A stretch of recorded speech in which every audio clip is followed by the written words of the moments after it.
Hey, Oleg. Hi, Orin. Good to see you. Nice to see your face. I Yeah, should yeah, have now. worn my Russian T-shirt today. Yeah? Eh, Okay. Perfect. Now it's working because like previously I was kind of didn't get it, but it's okay. It's okay.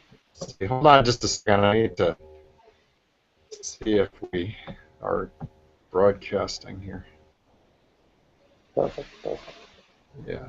Let's see.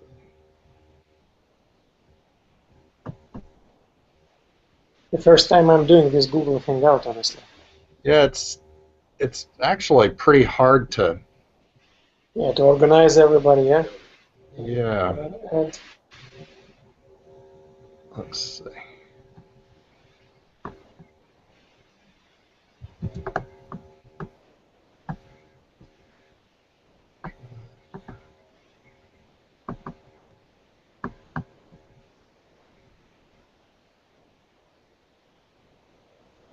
Oh, darn it. Hold on. I'll be there.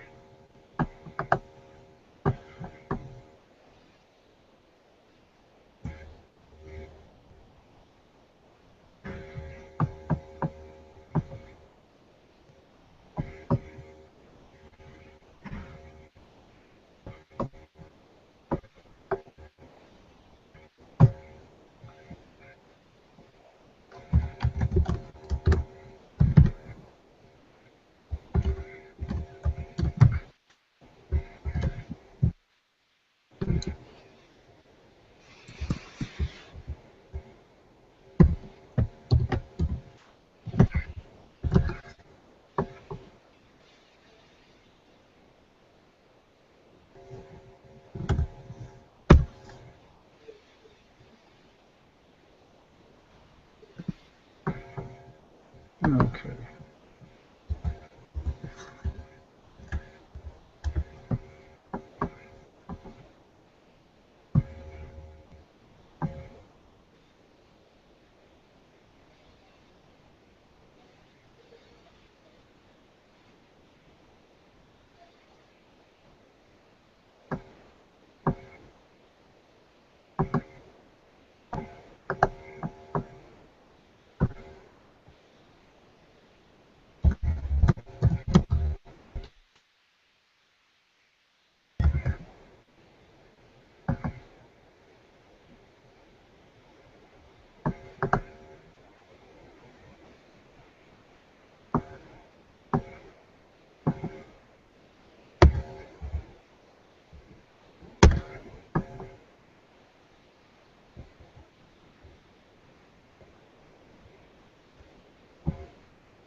Yeah, I got it.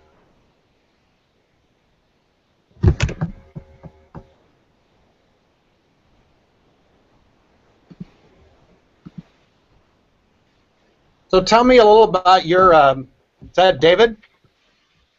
Yep, here. Hey, Hi. why don't you guys tell me a little more about your interest in this course in sports and society? I think David, we talked before, and Oleg, we've been in touch. yeah. So I just to make it easier for everyone, yeah, I think it's better to maybe if you will give the word, so you say like David is talking now or Oleg is talking now, so we'll not interrupt each other, no? Okay. Or how you usually do it? I mean, because it's kind of can be complicated if we will interrupt each other. How do you think? Yeah. People are. It usually works out okay with people Ah, don't. okay. They can because everybody can see who's talking. Ah, perfect, perfect, Yeah. perfect. Yeah. So, uh, okay, so Yeah. Tell us a little bit about yourself and your okay, interest in okay. sports So and society. look, as I wrote in one of the threads, I grew up in basketball in the small city of Ukraine on the Black Sea, Odessa. I was working, I was playing, and then I was working in basketball. I was working as a basketball commentator on the TV. Wow. And then I was working in the federation, Russian Basketball Federation, and working as a general manager with the Russian basketball national team, men's. Hmm. And we did European Championship in 2011 Hmm. and Olympics in 2012. Hmm. So after that, we had a huge mess here with the like corruption and everything. New people came, they changed everything, and we had to go. So we didn't want to work with them. And kind of the last year, I am volunteering and I'm working like doing some management projects. For example, we had the project, our oil company Sibur. They had the project with NBA, and regarding this NBA, they were repairing the old school gyms in Hmm. Russia, in cities like Taliati, Perm, like small cities, and we were operating this project. They kind of signed with us, and I have a lot of free time, and I always want to learn something new. And I found this Coursera website, and your course is the second one because the first I took it was extremely hard. It was a lot of like physics, something, yeah, but it was regarding sport as well. Yeah, Like, everybody said this class is real easy. yeah, I'm just enjoying. I'm listening. I'm talking in discussion forums. I'm watching some movies. I'm reading something. It's just fun. Yeah. There I should like, oh, you know what?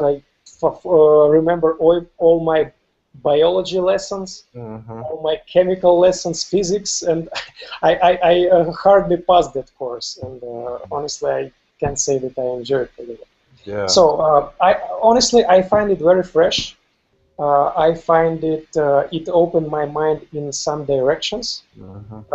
and it made me think more about this. Honestly, think from the other perspective because I was always in my box. Now I kind of looking from this angle, and it really helps me. Honestly. Yeah.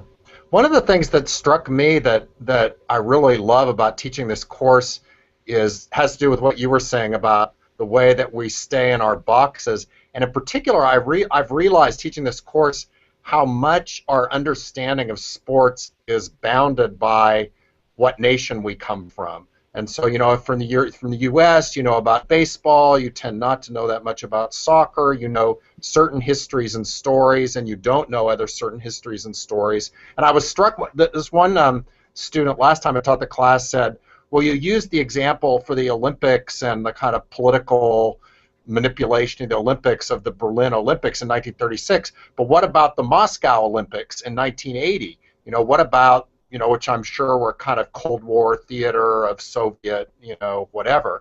But we in the U.S., because the U.S. boycotted the Olympics, we saw nothing. I know nothing about the 1980 Moscow Olympics, and I realized, wow, if I was Russian, I'd probably be. There's these other examples and ways of seeing. You really see how, even though sports are very global now, we're still very bounded by our, where we grow up and the particular part of the world that we come from. David, are you in Australia? Is that right?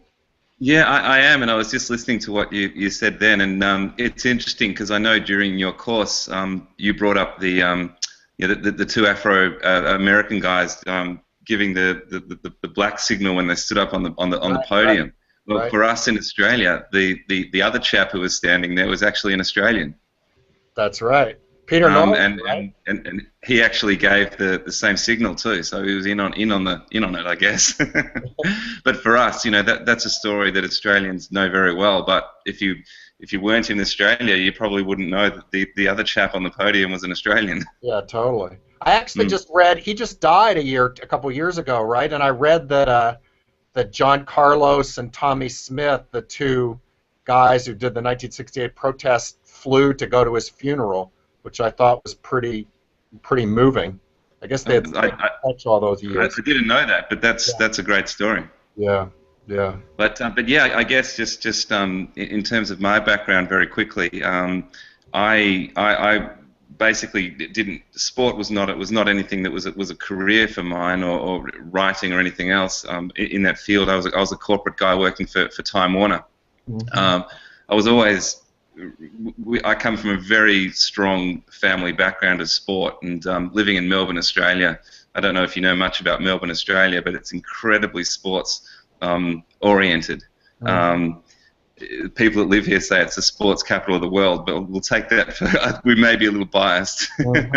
But you know, I always took a great fancy in whenever the work I did at Time Warner sort of crossed over into sport, which it often did. You know, with the stadiums and with sporting teams that they own, etc., etc.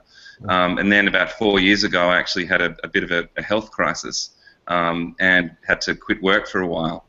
And I decided when I got well enough that I was just going to focus on the things that I loved. So I've actually started to move towards sport in terms of a profession. So I'm now working as a sports writer and sports journalist, working across a couple of sports here in Australia. And that's why when your course came up, I just, you know, it sort of piqued my interest in a number of different ways. You know, I love looking at the history of sport. I think I told you. I've got family connections back with the Carlton Football Club and things like that. So I like looking back. I like the whole, you know, the whole idea of sport and culture. And this course has just been fantastic for me. I've really loved every second of it. So thank you. Great. No, thank you. I mean, well, the other example of the way that our sporting traditions are so nationally bound in a way seems, you know, Aussie rules football, which is something that, you know, most people in the United States, I don't think I've even heard of, much less, you know, I've heard of it, and I've seen little clips of it, but like, which is the gigantic thing in Australia, right? It's the sport or the major sport in Australia. Is that right? No, we have just the amount of sport here is quite incredible. We have 4 different codes of football, and all of which are it really depends on which part of Australia you come from as to which one you'd see as the big thing for you. Most parts of Australia, you're right, it's Australian rules football, but there are certain pockets where rugby league, the NRL, is actually larger. But we also have rugby union, and we also have soccer football as well. So it really is. You really see a great mix there. But overall, yeah, you'd have to say this Australian rules is the thing, and probably the biggest event in Australia is well, the 2 biggest events in Australia are probably the grand final, which is our Super Bowl in a way, and the other big event in Australia is the Melbourne Cup, the horse race. So those are the 2 which really capture people's imagination, and in fact, the Melbourne Cup is a national public holiday, and the grand final, you know, it's similar to the Super Bowl in terms of the advertising and the entertainment and the TV coverage. But interestingly, Orin, I think I was telling you, although you may say that Australian rules isn't much in America, there's a larger viewership on television in America for Australian rules than there is in Australia. Oh, really? Is it mostly expats and?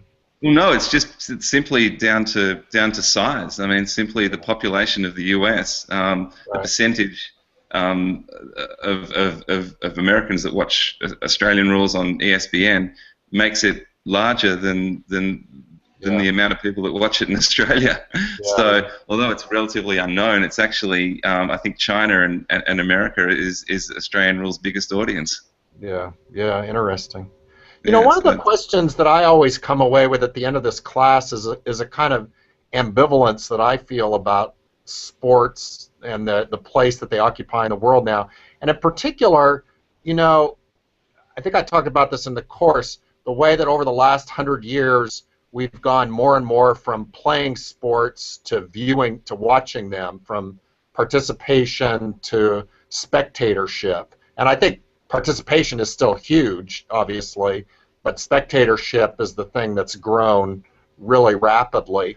And I have to say, I mean, the kind of, I don't know about you, but when I spend 2 or 3 hours watching a game on TV, I feel a little, I don't usually feel all that fulfilled and happy afterwards. I feel a little bit like I wasted my time and I should have done something else instead of watching the game. So, I wonder, especially in the United States, but it sounds like also in Australia, and I don't know how sports-crazed Russia is, Oleg, but that there is something a little bit disturbing about how sports is everywhere now, and and I No, wonder if it's grown out of proportion to what to what it should be in terms of it substitutes for in the United States we're not a very intellectual culture to begin with, but you know you're never going to see a show on philosophy or on art history except on some obscure channel, and yet here we're spending millions and millions of hours watching sports. So I feel no, but ambivalent. you know, I understand what you're saying. I will comment like this. First of all, I agree that, of course, previously people were doing much more sports, especially in Soviet Union. There were like only like 3 or 4 TV channels, Mhm. and of course, everybody watched hockey, everybody watched some soccer, and I don't know, boxing maybe. But now, not now. I will start with 90s. In 90s appeared, for example, NHL and NBA games once a week. We could watch these games, and all the other time we were playing and doing something, and now you can watch everything. NBA League Pass, satellites. If you are talking about soccer fans, it's unbelievable because soccer you have Spanish league, German league, British league, this Italian league, and yeah. From one hand, is I feel not so good, and I think I was writing once that, come on, guys. I mean, it's changed now. But from the other hand, what I like about what you said about the United States, because I'm visiting a lot, what I like, you guys showing sports a lot. Because here in Russia right now, we do not show sports a lot. Uh, all went to satellites, all sports went to the satellites. On the government, like let's say the main channels, you will not see a lot of sports. There's always like some serials, movies, and just soccer maybe and hockey. For example, basketball, my sport, no, you don't see a lot of that. No, nothing. So Wait, I don't uh, understand. So you can get all the international leagues, the in NBA, whatever, internet, on in cable or internet, internet, but the Russian broadcast channels don't carry a lot of sports? No. not a lot, not a lot, not a lot. And I think this is really reduces the, how you say, the real sports fans like capacity. Because, for example, we were talking actually, I was at the radio like 2 days ago, and we had this theme, and we agreed that, look, what you will show to people, the people will watch. Because if you show them serials, they will watch serials. If you will show them sports, they will watch sports. And now we have the situation that there are not a lot of popular sports in Russia. Like David was saying, there are a couple of major sports in Australia. Here, okay, you have hockey, you have soccer. What else? You can say that, for example, even basketball is so popular here. Okay, we had some good tennis players, maybe biathlon, maybe some winter sports. Mhm. Of course, Olympic Games. These Olympic Games, they helped to raise a little bit, but it's kind of not for a long time. It's just for some period. So So when you what? come to the United States, does it Yeah, feel like you're entering into a different I space enjoy. in terms of sports? Because when I return, like I've taught in Italy, among other places, and when I come back to the U.S., I feel assaulted by sports, and maybe in a good way, but it's in the newspapers, it's on the news, it's on the internet, it's on the whereas in a lot of Europe, there's kind of interest in the soccer leagues, but it's not really the kind of media fan interest um, So juggernaut that it is in the United States. It sounds like Australia sounds more like the U.S. to me in terms of kind of like the way that sports occupies this very big place in society. Oh yeah, it's Oren, it's huge here. I can't underestimate that. The number of dedicated. We have 2 dedicated cable channels which play nothing but Australian rules football. I'm sure it's the same in the US, but they don't even talk about any other sports. It's just 24 hours a day Australian rules football. There's 2 of them. And I guess for me, it was interesting listening to what you say about sort of feeling empty after watching sport. There's a lot of that. I think I actually talked to my friends about that. I think it's very true. You sort of at the time, it's great, and you watch your favorite team play, but at the end of it, there's definitely a thought in your mind was like, what just happened to the last 3 hours? Did I really just do that? And the other issue we've got here in Australia is we've now got one of the largest childhood obesity problems in the world in Australia. And for me, when I think about Australia, it's a beautiful country where you should be spending your time playing sports and being outdoors. Right. And what's happened is, the amount of sport on television and also the gamification of sport and what you were talking about, video games, has just meant that these kids are just sitting on their, butts in front of the screen, and it's actually created an issue where, like I said, if we don't have the biggest obesity problem, we're up there in the top 3 in terms of childhood obesity. And for me, when I look at Australia, that's a travesty. Yeah. That's. I think I talked about it in the lecture, but I think there's the global transformation from a culture of kids being out playing sports, playing soccer, playing basketball in the park, on the street, wherever, to a culture now where kids are much more likely to be playing a sports video game or just be gaming often than to actually be playing, and the way that relates to issues of childhood obesity, and also I think to a certain kind of like self-enclosure, because those old pickup games when you went out to the park or the basketball court and played with your friends were also kind of social interaction, whereas a lot of gaming, even though there's collective gaming, is really being shut up in your room. And that's it, and it's a global phenomenon. I spent a month in the very poor neighborhood in a shanty town in Peru where I've done work as an anthropologist, and there too, even in this quite poor area, kids are playing on little handheld devices and not so much going out to kick the ball in the street as they used to. And maybe it's old-fashioned of me, but I think I'm really more negative about sports video games and video gaming than I came across in that lecture. Yeah, well, you go ahead, Oleg. Go ahead. Yeah, I just wanted to make a comment about watching sports, right, in the United States, what Orin was saying. I think, from one hand, yes, like you said, a lot of these sports and a lot of this time showing sports maybe is not so good. But from the other hand, think about what kind of motivation it can be. Because when you turn on the TV and you see not some serial, but you see the NFL or NBA or even Major Baseball League, like if you're a kid, is how I love the basketball. I watched the series. Michael Jordan is not my favorite guy in basketball. I fell in love in basketball in 1994, with the final series between Houston and New York Knicks. Because I was so excited with the Knicks team. I was cheering for the Knicks team. I knew that they were less talented than Rockets, but I was cheering for them. And after that, I came to my parents and I say, do whatever you want me to do, because I was a little and fat guy and kind of not a basketball, talented.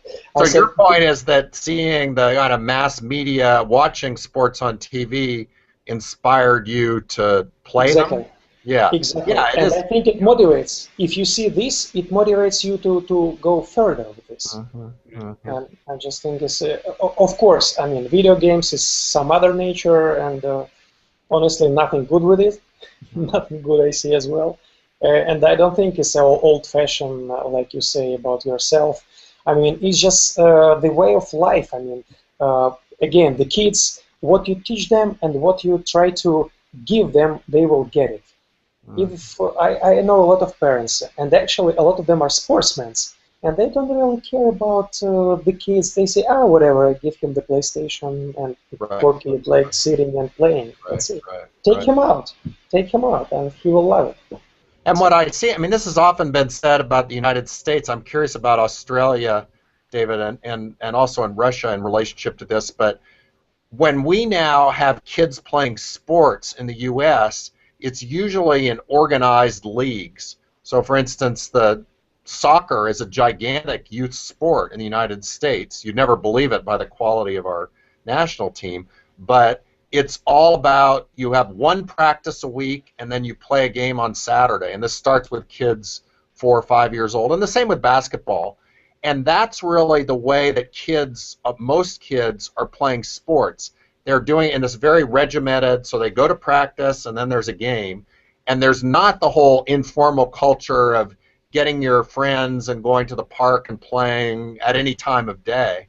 And, I mean, this has been said that's maybe one of the reasons why U.S. soccer seems to have its problems, because American kids tend to learn how to play soccer in the more regimented setting of a youth soccer team, as opposed to a Brazil where there's going out in the streets and kicking the ball around. But there's also something, I guess, a little bit joyless to me of the idea that kind of that if you're gonna if you do play sports as a kid, it's in organized sports where your parents drive you there and it's at a particular hour and you do it for a particular time, as opposed to this more ludic thing, to use Roger Kaiwa's term, where you just go out with your friends and organize your game, and maybe you do bad things with your friends because your parents aren't the ones driving. It's just a whole like space that seems to be shrinking in the modern childhood. Yep, I'd say that's really true in Australia.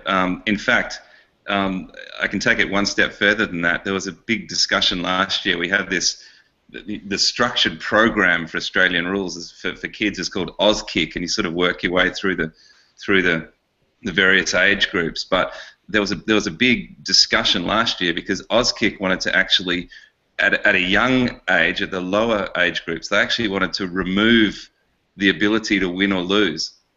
Right.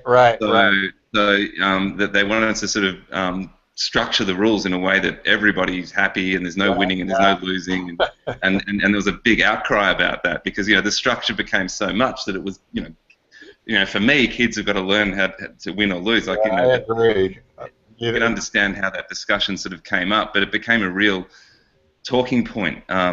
Talked about on radio and news programs. You heard it quite a lot. This idea of removing that part of sport. So it's what you're saying, that pickup game in the street then becomes structured, and then we actually start to take away things like winning and losing. I mean, it's really starting to get an interesting point.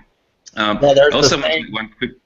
People have said this, and youth soccer in the United States, a lot of times in the younger ages, at the end of the season, they give a most valuable player trophy to every kid, even the kid who was the worst player on the team.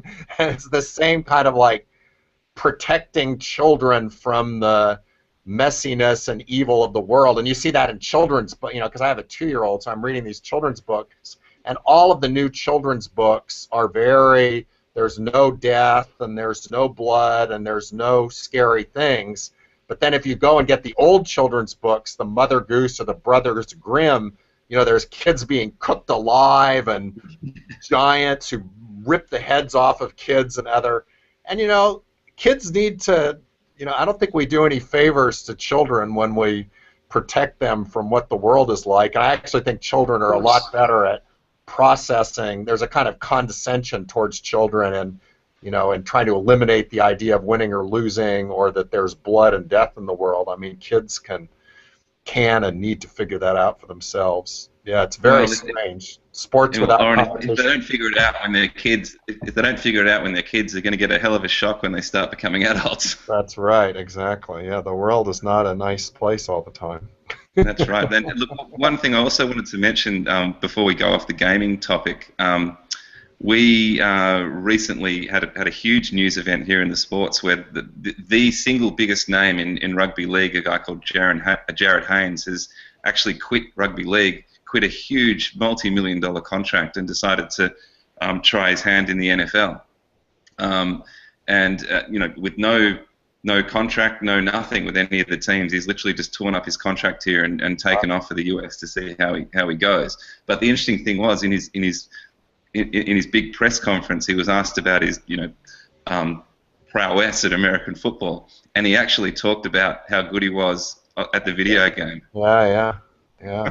And there was a bit of a backlash and an outcry, and I was listening on radio programs with people calling in saying they just shot 54 on the Tiger Woods game, so they should be off to the playing the golf circuit. But it's just interesting that it's even gone so far as at that level we've even got professional athletes sort of referring to their skill set on a certain game, and part of that's triggered his move to up stumps and head overseas. Exactly, yeah. Well, I think that border between kind of the real and the virtual, and between the video game and the actual grass and dirt field, has got blurred. And a lot of professional athletes. I've read a lot of NFL players, are playing both fantasy football and video game. Yeah, of course. All of them are gamers. All of them are gamers. Yeah. It's true. It's true. They're It's gamers. true. There was actually AFL players who actually go and check their fantasy scores at halftime in the real game. They want to see how they're going in the change rooms at halftime. It came out last year. A lot of them actually, grab their mobile phones at halftime before the coach is talking to them in the change rooms, and actually see how they're going and see how everyone else is going, which is actually kind of interesting, because you wonder if it actually affects what happens to their play in the second half. Yeah. Regarding So in Russia, what's the scene in terms of childhood and sports? Is it the same syndrome of gaming, having to and organized sports, or is there more? Are there still the kind of spontaneous kids going out to the park kind of? This is very interesting to compare, because, as I understood, Australia and the United States has pretty much the same system of children's sport. And I find it very interesting and the correct system, because what we have here, for example, let's say, again, I will talk about basketball. Yeah. In the United States, you have high schools. Then after the high schools, guys go to the universities, and then they can study whatever they want, 1 year or 4 year, bachelor or more, and then best of them going to the NBA. Or here is different, completely different, because we have these sports schools, and you might know this traveling in Europe, because I think they have pretty much the same system. For example, Barcelona, they have their own school, right, and the other clubs they have, but not only the clubs. So in regular schools, like high schools, we have just the lesson of, we call it like physical education. So you have like mathematics, biology, and physical education. You just go there, you play a little bit of basketball or football, doing some exercises, and that's it. After the school, the parents that want their kids being a sportsman or just do more sport, they bring them to these sports sections, let's say sports schools, like hockey school, basketball school, soccer school, and you have this 2, 3, 4, maybe 5 practices a week after the high school. And this is a little bit tricky, because how many schools we have here, like these sportsman schools? Not a lot, honestly. We have, but not a lot, comparing to the high schools in the United States, which almost every high school have the team of basketball or American football. And from this culture of kids' sports and to educate kids doing sports, I like it much more, because here you have much more basics, and then this pyramid grows to the professional, and it's kind of easier, because here is really tricky. You finish the school, the high school, at the same time you finish this sports school, and then the best of the guys, they don't go to the university. They kind of go, but they sign the contract with the professional clubs. Right. But they can't play, because they're like 15, 16 years old. So what they do, they play with some like second or the third league. A lot of them got injured. This is the worst time, we say, from 15 to 19 years, and we'll lose a lot of good sportsmen because of the system. A lot of talents, because we do not develop them. This level, there is a big gap between the level of the guy who go out from the school and the professional.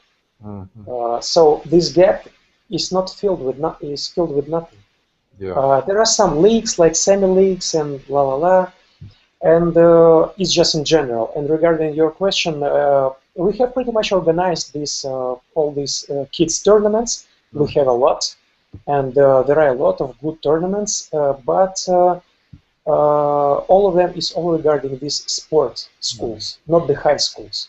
So Right. who go to the sport schools, he can play. Who don't go, yeah, he can go outside and play. We have in Moscow, we have a lot of these yards and you know, all these soccer fields. In the winter, it's hockey and yeah.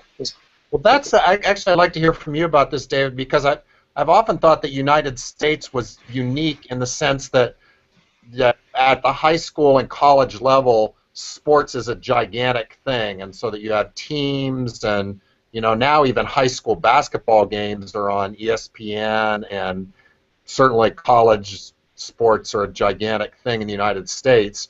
Whereas in Europe, or I know in Latin America, schools are really for studying academic things, and maybe you have, as Oleg said, a kind of PE where you do exercises and learn yoga or whatever, but sports are in a separate, are in separate academies or schools or professional leagues. So you don't have that, from high school and college in the United States, sports are deeply interpenetrated with the institutional life of high schools and colleges. But is that, I always thought of that as unique to the United States, but maybe it's not. I don't know about Australia.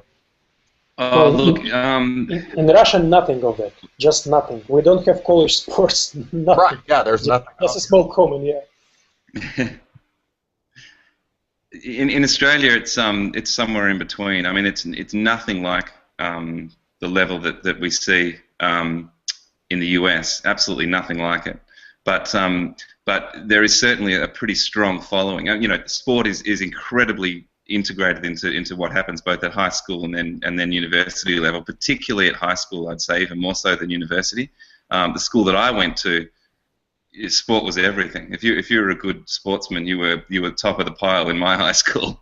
And the people that follow, say, high school Australian rules are very committed and very dedicated to following it, but it's not even close to what you see in the US. I mean, as far as we see it, that's just a whole different stratosphere. I mean, you wouldn't get a televised game of high school football. You might hear it commentated live on the radio, but you certainly wouldn't have it on television. But having said that, a lot of people talk about it in the bars and things like that, but it's probably a couple of % compared to what happens in the US. I don't think there's any structure like it anywhere in the world other than the US in terms of college and high school sports. It's to us it's insane. We don't have much time left, but one thing I wanted to ask both of you about was this question of gender and women in sports in Russia and Australia, because I actually, with Australia, when I think of an Australian athlete, I still think of Kathy Freeman. And in Russia, I think of the Soviet Union and all of the great female athletes, both the track and field athletes, but also the gymnasts that were, and certainly the figure skaters that were produced. But I'm curious, I guess, starting with Russia, I mean, I know with the kind of Soviet sports machine, there was a kind of a place for training the female athlete there, really at a time when in the West, women's sports were not taken very seriously. And in Australia, I don't know much about I mean, certainly Aussie rules football I think of as a very male kind of domain. I don't know if there's a female league at all, but I'd be curious, maybe we could just end with talking a little bit about this gender and women in sports in your two countries. Yeah, exactly. Our female sports is really big, and it was and it is because like our females, our women are really tough, and right. they can train like I don't know any other women in the world maybe. But yeah. Sorry, just 1 minute. I will tell this story. I just remind the story when David was talking about the athletes who are checking their profiles in the video games, like in the halftime. We have one of my favorite stories. It was the final here the cup women's played between each other clubs, and we had the sniper, like the best scorer of the team. She had a huge first half. She scored like around 20-something points, and they were up very well. And in the second half, she disappeared with no reason, and the team lost. And like nobody knew what happened. So then people realized, like from her team, said, "Ah, come on, just don't give her cell phone." Because in the halftime, she checked her cell phone and she received a message from her boyfriend who broke up with her. Oh, no. Can you believe that? And it was in the final, lost the final. It's unbelievable. It's kind of about women's sports, like just small comment. But if we were talking about, it is bigger. For example, if we will compare tennis, that's all the great Russian.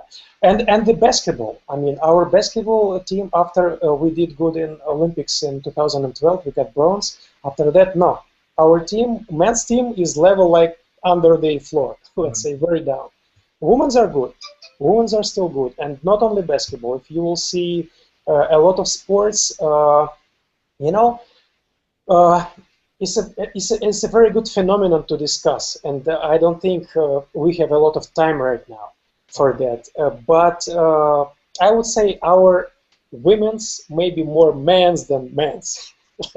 Maybe this can be the answer to you. So do you think that I mean, just quickly, that fact that women's sports is relatively prominent and thriving in Russia has to do with the Soviet legacy, or is it more complicated than that?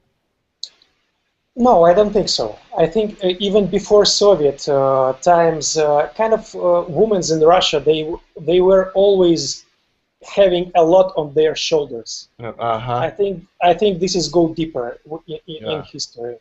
Yeah, I have this kind of stereotypical image of the kind of strong Russian peasant woman with a, who's taking her family on her shoulders and is going out to break rocks or cultivate something. Yeah. It's true. What about Australia, David?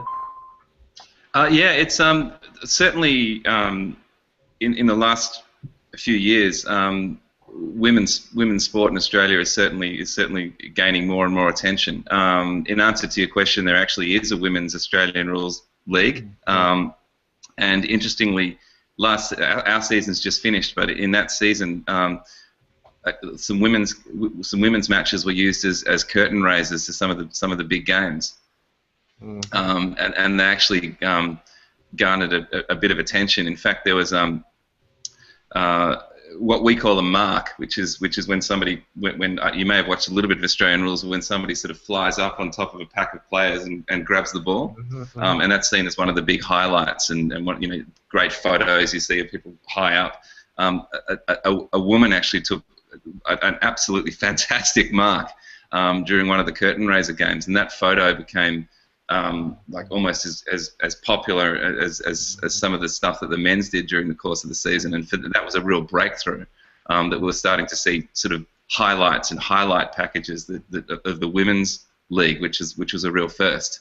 But having said that, we've also got sports in Australia like netball, which is on television and is televised, and of course there is no men's equivalent of that.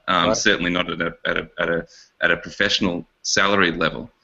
So people are actually sitting down to watch women's sports televised in the same way as men's, and that gets a lot of profile. The women's cricket team gets a reasonable amount of profile these days, as well as the soccer team. So I think it's building all the time, but it's come from nowhere. I think that's really happened quite quickly over the last sort of decade or so. Yeah, that's interesting. Again, to your comment about the Russian women, I think if there was ever a Russian Australian rules football women's team, I think we'd be pretty fearful of playing them.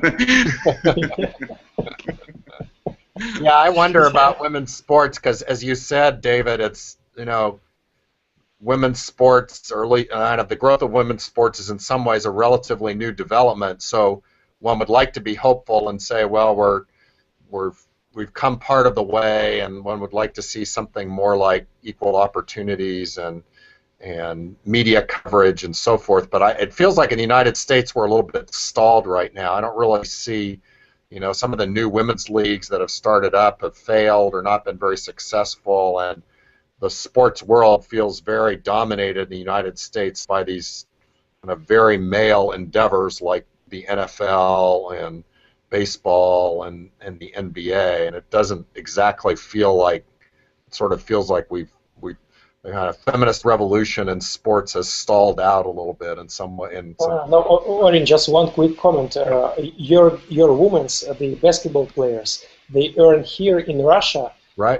Like way more. Our Russian basketball women's league, they pay them like I don't know, 5 times more maybe, or even 10 times more. Right. Because in WNBA they do not have a lot of like salaries are not high, and here is big. And if you will compare with the basketball, men's basketball is completely different, because like LeBron James will never come to play in Russia, but Candace Parker doing this every year. That's very interesting, which again suggests that kind of like you have to look at it country by country, and in terms of gender equity and opportunities in sports, you could argue that the United States, which likes to fancy itself as very progressive on equality for women and for everyone, is behind in terms of, certainly in terms of professional sports opportunities. And I actually here at Duke University, we have a very good women's basketball team, volleyball team, soccer team. All of those women, if they want to play professionally, have to go to Europe or to Asia or to Russia, because we don't have many strong female professional leagues, certainly in any of those sports. And it doesn't speak particularly well of the U.S. right now.